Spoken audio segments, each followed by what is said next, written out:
नमस्कार दोस्तों, स्वागत है आप सभी का आपके अपने ऐसे YouTube चैनल पर। दोस्तों, एनसीईआरटी के तारतम्य को लगातार आगे बढ़ाते हुए हम कक्षा 8 के पाठ्यक्रम में हैं और इस 8 के पाठ्यक्रम में हम पॉलिटिकल साइंस यानी सामाजिक एवं राजनीतिक जीवन के भाग 3 पर हम आ चुके हैं। और इस भाग 3 के चैप्टर में हम आज अध्याय 2 में पढ़ेंगे धर्मनिरपेक्षता की समझ। दोस्तों, जिंदगी की उथल पुथल में न जाने कितनी चीजें हमारे दिमाग पे घर कर जाती हैं और कितनी चीजों को हम पाने के लिए दौड़ लगाते हैं। कितनी बातें हमारे दिमाग को यह बताती हैं कि क्या सही और क्या गलत। और इसी क्रम में जब हम इन चीजों को सोचते हुए आगे बढ़ते हैं और यह सोचते हैं कि किसी अच्छे एग्जाम को क्वालिफाई करके हम ऊंचे ओहदे पर पहुंचे, तब इन मतों के सिर्फ दो ही पक्ष निकलते हैं। एक निकलता है जीत और एक निकलता है हार। जो व्यक्ति जीत जाता है वो अपनी खुशियों में इस बात की खुशियों को मनाते हुए आगे बढ़ता है कि उसने उस कार्य को करके जीत हासिल करी। पर उतनी ही मेहनत करता हुआ आदमी कुछ कारणों से शायद रह जाता है और वह इन बातों में सोचता है, इन बातों को मनाता है कि वह हार गया। और फिर जब वो अपने ही तरीके के कुछ लोगों को ऊपर बढ़ने के लिए अपनी पूरी ताकत झोंकता है और फिर उन बच्चों में से, उन पढ़ाए हुए बच्चों में से, उन लोगों में जिनमें वो अपनी पूरी ताकत झोंकता है, उनमें से जब लोग आगे बढ़ते हुए अपने आप को क्वालिफाई करके आगे निकालते हैं, तब उस सही मायने में उसकी भी जीत होती है। पर वह अपनी जीत को सिर्फ और सिर्फ कमजोरी में देखता है। पर मायने देखे जाए तो दोनों की जीत के हैं। इंसान को ईश्वर ने कभी जीत के लिए बनाया है, कभी किसी को जिताने के लिए। तो पक्ष दोनों है दोस्तों, समझने की फर्क हमारे अंदर है। कभी कभी हम छोटी छोटी बातों पे हताश हो जाते हैं, तो मन को हताश मत करिए, हमारा इंटेंशन ध्यान रखिए। और जब गोल साधा है किसी चीज पर, तो बैठा लीजिए अपने आप को उस चीज पर और बस जुट जाइए अपनी तन मन धन से। चलिए शुरू करते हैं हम हमारे चैप्टर को, धर्मनिरपेक्षता की समझ। कल्पना कीजिए कि आप हिंदू या मुसलमान हैं और अमेरिका के किसी ऐसे भाग में रहते हैं जहां ईसाई कट्टरपंथी बहुत ताकतवर है। मान लीजिए कि अमेरिका का नागरिक होते हुए भी कोई आपको किराए पर मकान नहीं देना चाहता। आपको कैसा महसूस होगा? क्या आपको गुस्सा नहीं आएगा? अगर आप इस भेदभाव के खिलाफ शिकायत करें और जवाब में आपको कहा जाए कि यह देश तुम्हारा नहीं है, तुम भारत लौट जाओ, तो आपको कैसा लगेगा? क्या आपको बुरा नहीं लगेगा?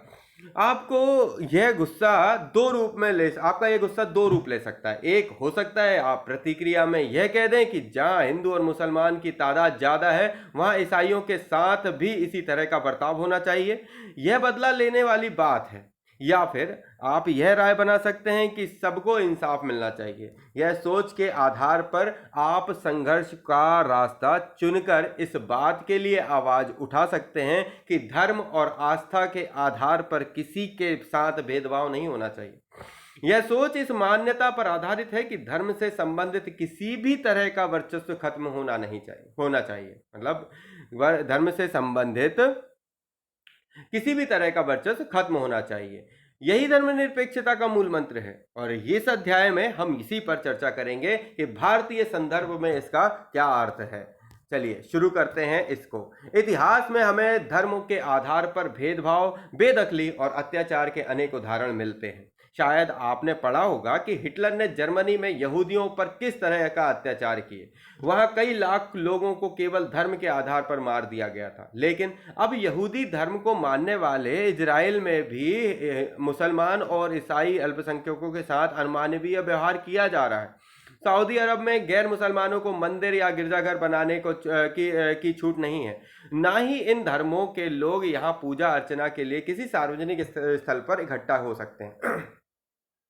इन सभी उदाहरणों में एक धर्म के लोग अन्य धार्मिक समुदायों के लोगों के साथ या तो भेदभाव कर रहे हैं या उनका उत्पीड़न कर रहे हैं। भेदभाव की ऐसी घटनाएं तब और ज्यादा बढ़ जाती हैं जब दूसरे धर्मों के स्थान पर राज्य किसी एक धर्म को अधिकृत मान्यता प्रदान कर देता है। जाहिर है कोई भी व्यक्ति अपने धर्म की वजह से ना तो भेदभाव का शिकार होना चाहिए और ना ही किसी दूसरे धर्म का दबदबा झेलना चाहिए। भारत में क्या राजधर्म के आधार पर किसी नागरिक के साथ मतलब राज्य धर्म के आधार पर किसी नागरिक के साथ भेदभाव कर सकता है? आपने अभी पढ़ा मतलब राज्य जो है वो धर्म के आधार पर क्या कोई भेदभाव कर सकता है? इस अध्याय की भूमिका को एक बार फिर पढ़ो। आपको ऐसा क्यों लगता है कि बदले की भावना इस समस्या से निपटने का सही रास्ता नहीं हो सकती? और अगर सारे समूह बदले के रास्ते पर चल पड़े तो क्या होगा? चलिए एक बार फिर समझिए, फिर से पढ़िएगा। धर्मनिरपेक्षता क्या है? पिछले अध्याय में आपने पढ़ा कि भारतीय संविधान में मौलिक अधिकारों की व्यवस्था की गई है और ये अधिकार ना केवल राज्य की सत्ता से हमें बचाते हैं, बल्कि बहुमत की निरंकुशता से भी हमारी रक्षा करते हैं। भारतीय संविधान सभी को अपने धार्मिक विश्वासों और तौर तरीकों को अपनाने की पूरी छूट देता है। सबके लिए समान धार्मिक स्वतंत्रता के इस विचार को ध्यान में रखते हुए भारतीय राज्य ने धर्म और राज्य की शक्ति को एक दूसरे से अलग रखने की रणनीति अपनाई है। राज्य को राज्य से अलग रखने की इस अवधारणा को धर्मनिरपेक्षता कहते हैं। आई बात समझ में? राज्य को राज्य से अलग रखने की इस अवधारणा को हम क्या कहते हैं? धर्मनिरपेक्षता कहते हैं। समान धार्मिक स्वतंत्रता के इस विचार को ध्यान में रखते हुए भारतीय राज्य ने धर्म और राज्य की शक्ति को एक दूसरे से अलग रखने की रणनीति अपनाई है। और धर्म को राज्य से अलग रखने की इस नीति को क्या कहते हैं? धर्मनिरपेक्षता। देखो यहाँ पर आपको 4 टेम्पल दिख रहे हैं, हिंदू, मुस्लिम, सिख, ईसाई के। इस अध्याय में 3 चित्र आप ही के उम्र के विद्यार्थियों ने बनाए हैं। उन्हें धार्मिक सहिष्णुता पर चित्र बनाने के लिए कहा गया था। अभी धार्मिक सहिष्णुता क्या कहलाता है? चलो आगे पढ़ेंगे। धर्म को राज्य से अलग रखना महत्वपूर्ण क्यों है? जैसा कि पीछे चर्चा की गई है, धर्मनिरपेक्षता का सबसे महत्वपूर्ण पहलू है धर्म को राज्य सत्ता से अलग करना, है ना। धर्म को सत्ता से जोड़ोगे तो क्या हो जाएगा? फिर वैसी टाइप की सरकार हो जाएगी, है ना। तो सत्ता को कभी भी धर्म से जोड़ने से सिर्फ आप वोटर तो जोड़ लोगे, लेकिन क्या वो सही सत्ता होगी? नहीं। जो सही सत्ता होगी वो वही होगी जब आप धर्मनिरपेक्षता का सबसे महत्वपूर्ण पहलू जो है धर्म को राज सत्ता से अलग रखो। एक लोकतांत्रिक देश में यह बहुत जरूरी है। दुनिया के तकरीबन सारे देशों में एक से ज्यादा धर्मों के लोग साथ साथ रहते हैं। जाहिर है हर देश में किसी एक धर्म के लोगों की संख्या ज्यादा होगी। अब अगर बहुमत वाले धर्म के लोग राज सत्ता में पहुंच जाते हैं तो उनका समूह दूसरे के धर्मों के खिलाफ भेदभाव करने और उन्हें परेशान करने के लिए सत्ता और राज्य के आर्थिक संसाधनों का इस्तेमाल कर सकता है। बहुमत की इस निरंकुशता के चलते धार्मिक अल्पसंख्यकों के साथ भेदभाव हो सकता है और उनके साथ जोर जबरदस्ती भी हो सकती है। यहां तक कि कई बार उनकी हत्या भी कर दी जाती है। बहुमत चाहे तो अल्पसंख्यक को उनके धर्म के अनुसार जीने से रोक सकता है। धर्म के आधार पर किसी भी तरह का भेदभाव उन अधिकारों का उल्लंघन है। सुन लो अच्छे से, धर्म के आधार पर किसी भी तरह का भेदभाव उन अधिकारों का उल्लंघन है जो एक लोकतांत्रिक समाज किसी भी धर्म को मानने वाले अपने प्रत्येक नागरिक को प्रदान करता है। लिहाजा बहुमत की निरंकुशता और उसके कारण मौलिक अधिकारों का हनन अब अहम कारण है, जिसके चलते लोकतांत्रिक समाजों में क्या हो गया है, राज्य और धर्म को अलग अलग रखना इतना महत्वपूर्ण माना जाता है। लोकतांत्रिक समाजों में धर्म को राज्य से अलग रखने का एक महत्वपूर्ण कारण यह भी है कि हमें लोगों के धार्मिक चुनाव के अधिकार की रक्षा करनी चाहिए। इसका अर्थ है कि देश के किसी भी व्यक्ति को एक धर्म से निकालने और दूसरे धर्म को अपनाने या धार्मिक उपदेशों को अलग ढंग से व्याख्या करने की स्वतंत्रता होती है। आइए इस बात को और अच्छी तरह से समझाने के लिए छुआछूत की प्रथा पर विचार करें। संभवतः आपको हिंदुओं के बीच प्रचलित यह प्रथा अच्छी लगती हो। इसका मतलब है कि आप इसे बदलने की कोशिश भी करेंगे, लेकिन अगर राज्य की सत्ता ऐसे हिंदुओं के हाथ में है जो छुआछूत को सही मानते हैं, तो क्या आप आसानी से इस प्रथा को बदल पाएंगे? अगर आप प्रभुत्वशाली धार्मिक समुदाय के सदस्य हैं, मतलब अगर आप प्रभुत्वशाली धार्मिक समुदाय के सदस्य हैं, तो भी आपको अपने समुदाय के ही दूसरे लोगों की ओर से भारी विरोध का सामना करना पड़ सकता है। राज्य सत्ता पर नियंत्रण रखने वाले ऐसे सदस्य कहेंगे कि हिंदुत्व की केवल एक ही व्याख्या होती है और उसकी कोई और व्याख्या करने का तुम्हें कोई अधिकार नहीं है ना। ऐसा होता है ना। चलिए यहाँ पे देखो, सृजन स्कूल दिल्ली, ये अब जो भी है, यहाँ पे जो बना हुआ है इसमें क्या लिखा हुआ है, ये किसी बच्चे ने बनाया हुआ है। भारतीय धर्मनिरपेक्षता क्या है, चलो अपन इसे पढ़ते हैं।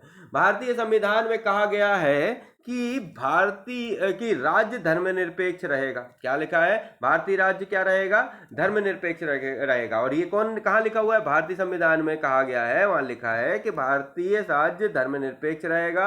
हमारे संविधान के अनुसार केवल धर्मनिरपेक्ष राज्य ही अपने उद्देश्यों को साकार करते हुए निम्नलिखित बातों का ख्याल रख सकते हैं कि पहला, कोई एक धार्मिक समुदाय किसी दूसरे धार्मिक समुदाय को ना दबाए, है ना, जबरदस्ती नहीं कि भैया हमारा धर्म अपना नहीं है। दूसरा, कुछ लोग अपने ही धर्म के अन्य सदस्यों को ना दबाए। कुछ लोग क्या होते हैं, अपने ही धर्म के अन्य सदस्यों को ना दबाए, है ना, आपस में ही एक दूसरे को छोटा बड़ा छुआछूत ना माने।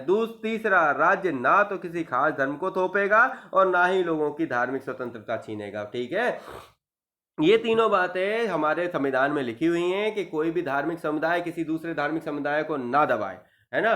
दूसरा, कुछ लोग अपने ही धर्म के अन्य सदस्यों को दबाते हैं, वो ना दबाएं। तीसरा, राज्य ना तो कोई खास धर्म को थोपेगा और ना ही लोगों की धार्मिक स्वतंत्रता छीनेगा। इस तरह के दबदबे को रोकने के लिए भारतीय राज्य कई तरह के काम करता है। पहला तरीका यह है कि वह खुद को धर्म से दूर रखता है। खुद को धर्म से दूर रखता है। भारतीय राज्य की बागडोर ना तो किसी एक धार्मिक समुदाय के हाथ में है और ना ही राज्य किसी एक धर्म को समर्थन देता है। भारत में कचहरी, थाने, सरकारी विद्यालय और दफ्तरों जैसे सरकारी संस्थानों में किसी खास धर्म को प्रोत्साहन देने या उसका प्रदर्शन करने की अपेक्षा नहीं की जाती है ना। देखा होगा आपने, कहीं ऐसा कोई अपेक्षा नहीं की जाती है। राजकीय माध्यमिक विद्यालय जहां इसको पढ़ते हैं, सीमापुर सरकारी स्कूल में विद्यार्थी एक धार्मिक त्योहार मनाना चाहते हैं। सुनो सर, अगले महीने एक बहुत बड़ा त्योहार आ रहा है। हमने कभी स्कूल में यह त्योहार नहीं मनाया, क्या इस साल मनाएं?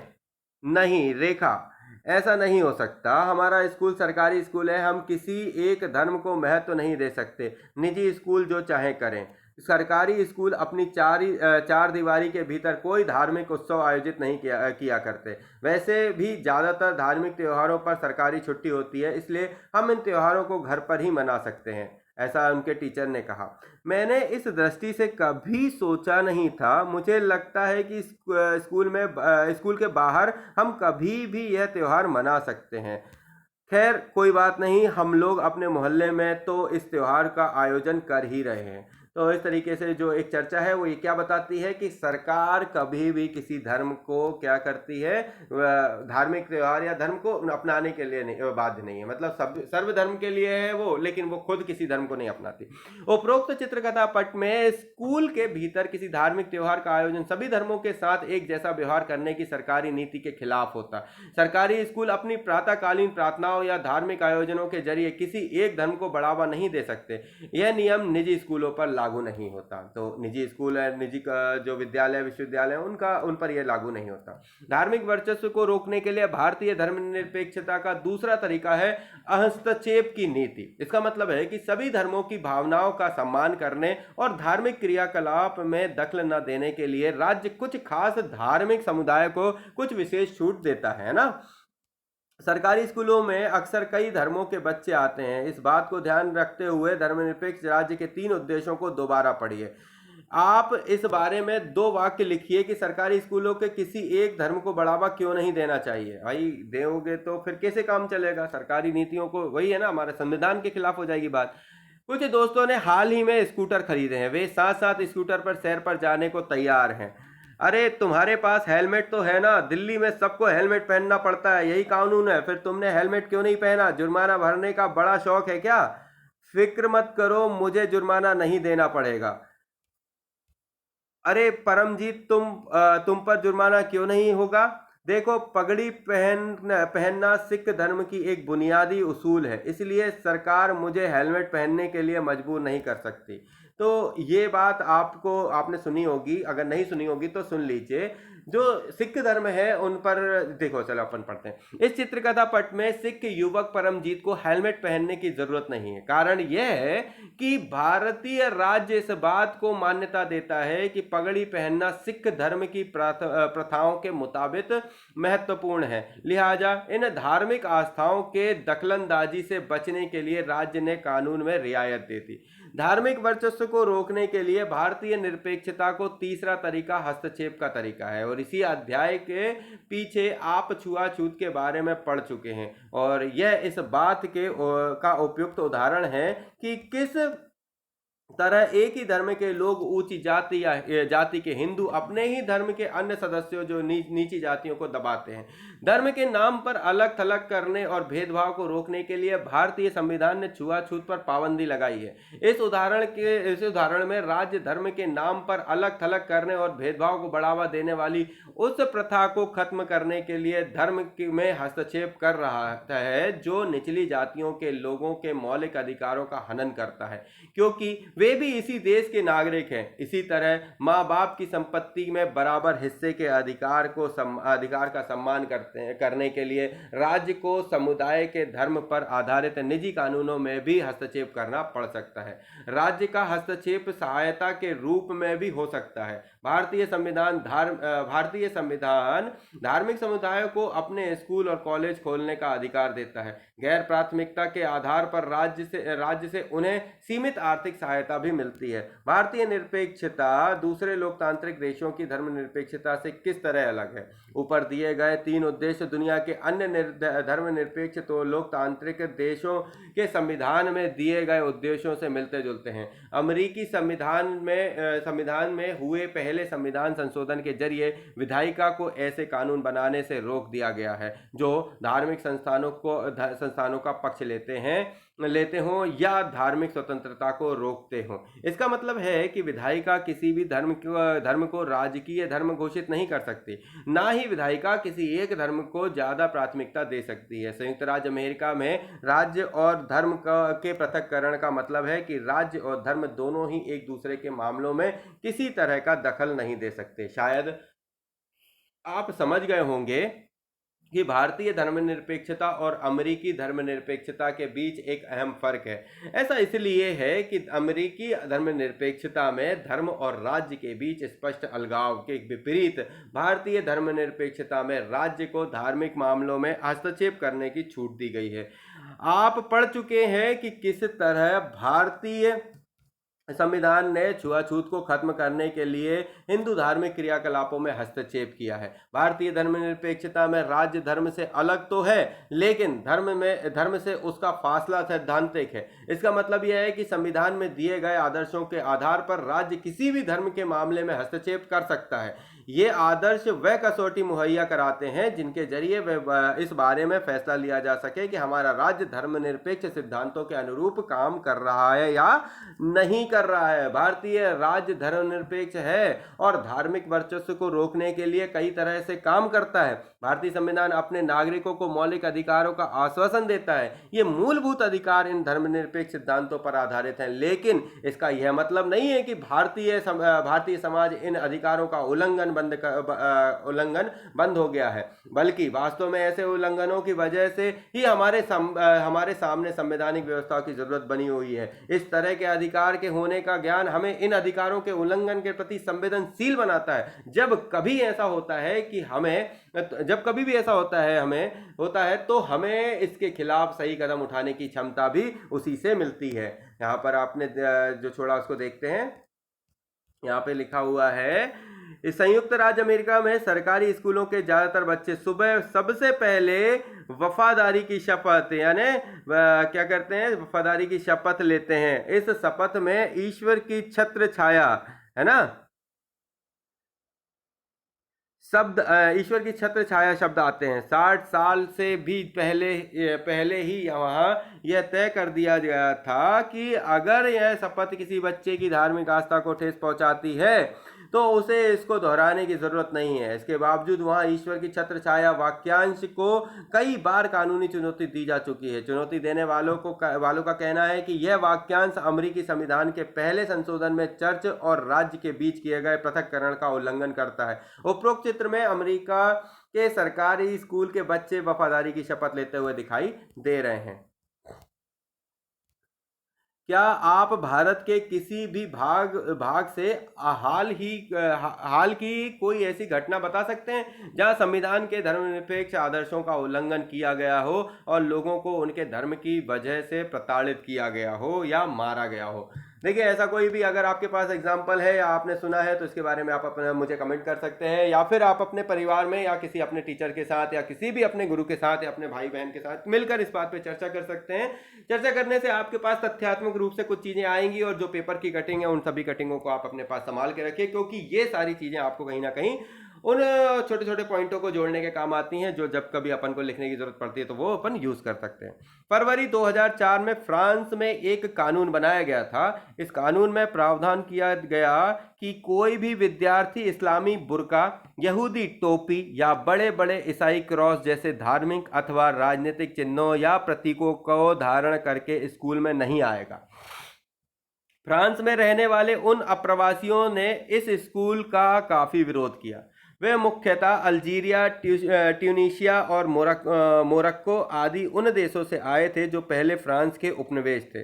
सन 1960 के दशक में फ्रांस में मजदूरों की कमी हो गई थी और इस समय इन अप्रवासियों को फ्रांस आकर काम करने के लिए वीज़ा यानी प्रवेश पत्र दिए गए थे। और इन अप्रवासियों की बेटियां स्कूल में अक्सर सिर पर रुमाल बांधकर जाती थी, लेकिन इस नए कानून के लागू होने के बाद उन्हें सिर पर रुमाल बांधने के कारण स्कूल से निकाल दिया गया था। तो जो हमने पढ़ा इस पूरे चैप्टर में वो हमें यह सिखाता है कि किस प्रकार धर्मनिरपेक्षता की ज़रूरत हमारे संविधान में ली गई और उस संविधान के उन तथ्यों से हमारे देश में लोगों के धर्म को किस प्रकार से स्वीकृति मिली, और साथ में देश जो है सभी धर्मों का क्या करता है, सम्मान करता है और उनके साथ सभी को बराबरी का मौका देता है। किंतु अगर कभी ऐसा होता है कि किसी भी प्रकार का वायलेंस होता है तो उस स्थिति में सरकार यानी कि राज्य क्या कर सकता है, इसमें इंटरप्ट कर सकता है और उसमें समय समय पर संशोधन कर सकता है। मतलब ये कि बनाया गया कानून हम सभी लोगों पर है जिसका काम अपनी भारतीय नागरिकता को पहचान बनाने में लगा हुआ है। और इस तरीके से हमने अभी पढ़ा भी है। शब्द संकलन में जाने, जोर जबरदस्ती का मतलब क्या होता है? इसका मतलब है कि किसी को कोई चीज करने के लिए मजबूर करना, है ना। इस अध्याय के संदर्भ में यह शब्द राज्य जैसी किसी कानूनी सत्ता द्वारा ताकत के इस्तेमाल से है ना। व्याख्या की स्वतंत्रता, सभी व्यक्तियों को अपने हिसाब से चीजों को समझने की छूट होती है। क्या होती है भाई? सभी व्यक्तियों को अपने हिसाब से चीजों को समझने की छूट होती है।